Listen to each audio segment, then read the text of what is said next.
জুয়া খেলার অভিযোগে আটককৃত ৮ ব্যক্তিকে মঙ্গলবার আদালতের মাধ্যমে কারাগারে পাঠানো হয়েছে।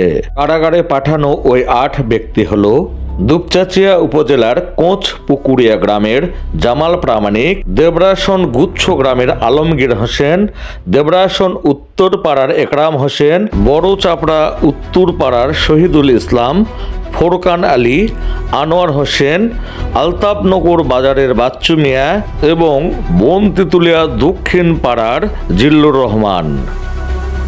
সোমবার রাতে দুপচাচিয়া উপজেলার বিভিন্ন স্থানে অভিযান পরিচালনা করে দুপচাচিয়া থানা পুলিশ কারাগারে পাঠানো ওই ব্যক্তিদের আটক করে। জুয়া খেলার স্থান থেকে পুলিশ 4 সেট তাস এবং 2150 টাকা উদ্ধার করে তা জব্দ করেছে। দুপচাচিয়া থানার অফিসার ইনচার্জ ফরিদুল ইসলাম জানায়, জুয়া নির্মূলে অভিযান অব্যাহত থাকবে। সত্যের সন্ধানে ডেস্ক, দুপচাচিয়া, বগুড়া।